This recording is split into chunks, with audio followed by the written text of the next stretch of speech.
I learned many years ago that ego is the enemy. That was the title of a book. Uh, but the point is that when we get into our ego, it's really, most people think ego is about arrogance. That's where they often will go. He's full of ego, or he's got a huge ego, but really, ego is in fact related to our identity.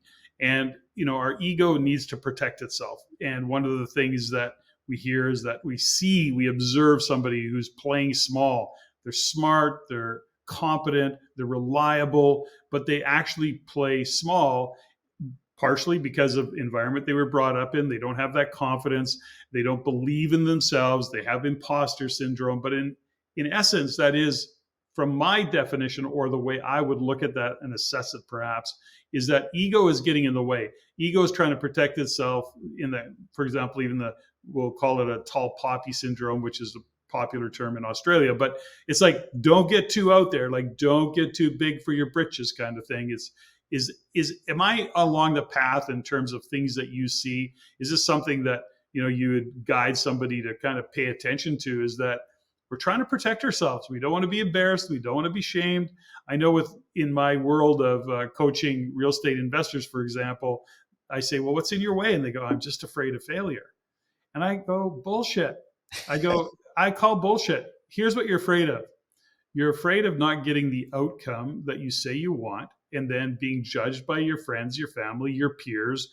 And, because it is so rare to have a catastrophic failure. We can get our ass handed to us. It costs us a lot of money, but ultimately a catastrophic failure is really tough to hit.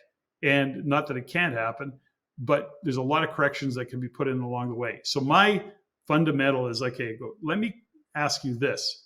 You're here, you've told people that you want to be a real estate investor. They've said to you, what are you, nuts, getting into real estate? Like, don't you know there's a real estate bubble? And do you want to do it? You're going to deal with tenants and toilets. So right away, it's planting the seeds of, holy shit, if I don't pay this off or pull this off, I'm going to be really embarrassed. I'm going to carry a bunch of shame around. That's the subconscious. So that's long-winded. I love it. I love it. What's your thoughts on that, Daniel? Well, there's so much you said, man. I'm loving this conversation because, right, we're really bringing out the best in each other. So the first thing is this: is that your dream is for you, ladies and gentlemen. Your freaking dream is for you. That dream of being a real estate investor, that dream of being a motivational speaker, that dream of being a barbershop owner, a bakery owner, whatever it is you want to do, whether you're in the States, in Europe, or whatever it is, that dream is for you. So if you have a dream to own a spa, you got to protect your dream, and you can't share that dream with everybody because they're not going to understand. They're not going to comprehend. When I first started my business, I came out as a straight up motivational speaker, and people thought I was dumb because I was walking away from $250,000 a year job. Let me say it again: $250,000 a year job, $250,000. But in my life, my wife was diagnosed with breast cancer. She decided to have a double mastectomy.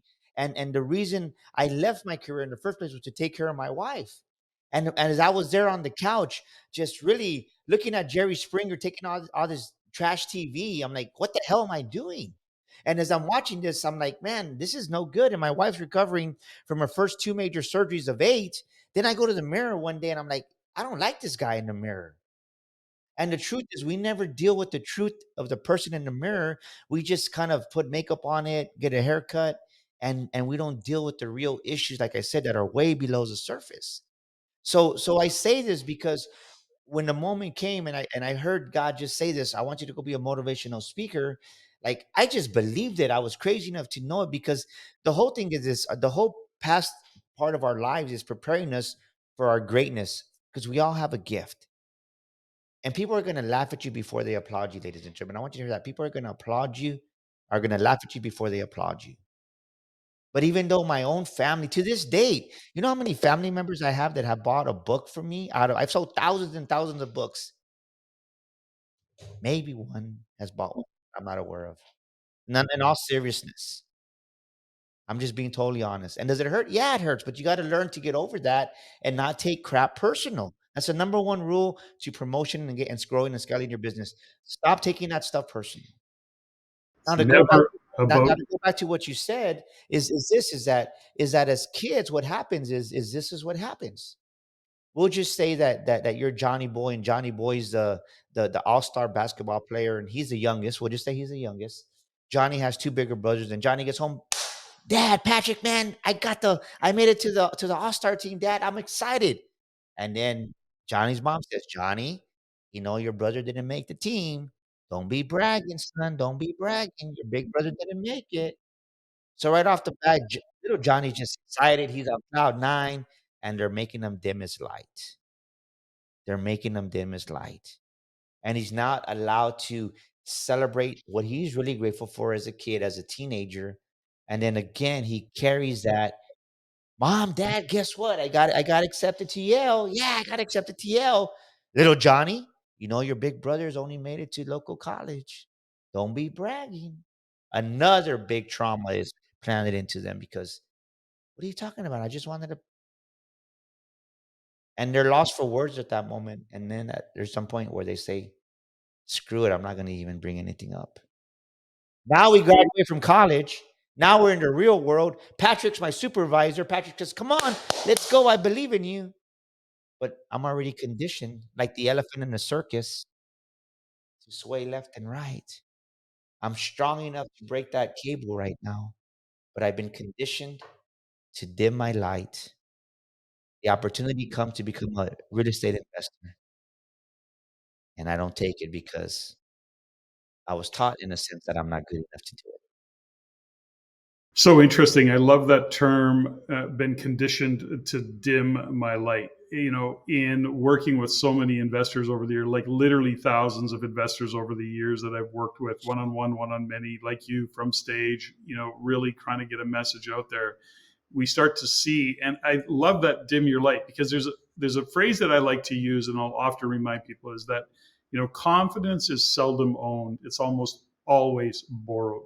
And as a kid growing up, we look to gain confidence from our parents. To your point, I've made the team, or I've graduated and I'm going to Harvard. Whatever the story is, to your point, parents are intending their intention. They're well intended, but they're not aware of what they're trying to do. And ultimately, you don't want your kids to lose confidence. You don't want anybody around you to lose that confidence. What they don't realize is humility can be taught later, and honor what the achievement is, celebrate the win, and then guide and coach humility. And that doesn't mean self-deprecating necessarily. That's something, I think, character that evolves over time. But how you can teach humility. It is really hard for people to support and gain and help people gain that confidence by celebrating the win, acknowledging it. Yeah, you kicked your brother's ass. Good for you.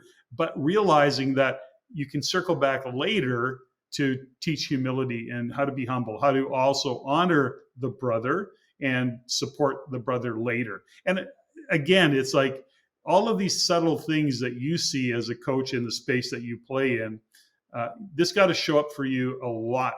I'm thinking, and that's part of what you're dealing with is we'll call it trauma, I guess, in some degrees of trauma, if you will. But Yeah. that's actually traumatic. We don't even know that we're at the effect of it until we get a little older, a little wiser, and we go, "Holy cow! I'm carrying around a bunch of old stories." What I call our BS, which is our belief systems, right? And those belief systems, as I'm sure that you spot, are really conditioned into us. And it's our job to look at it and maybe question the belief systems.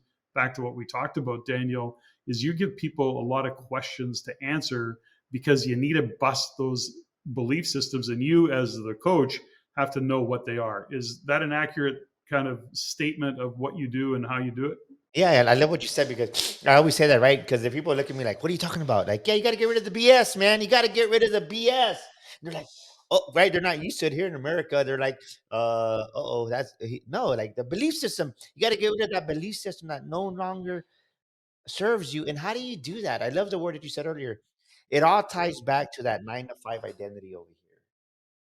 And if your identity is as a mechanic, if your identity is as a baker, if your identity is as a hairstylist, and you come here, you never fully embody the identity of a full-blown successful business owner. Screw the entrepreneur.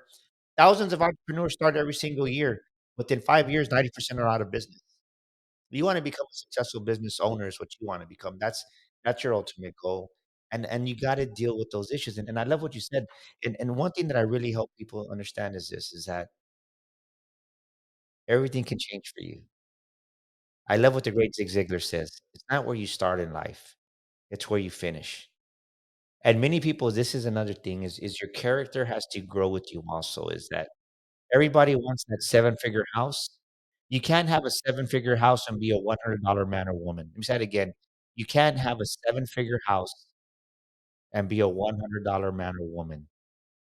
You can't have a seven-figure business and be a $1,000 man or woman. It doesn't work that way. It's not sustainable. You might, right, spike one day, one year, but you're not gonna make it. You're gonna self-sabotage, you're gonna self-implode because you don't have the character to handle that type of blessing, that type of business, that size of it.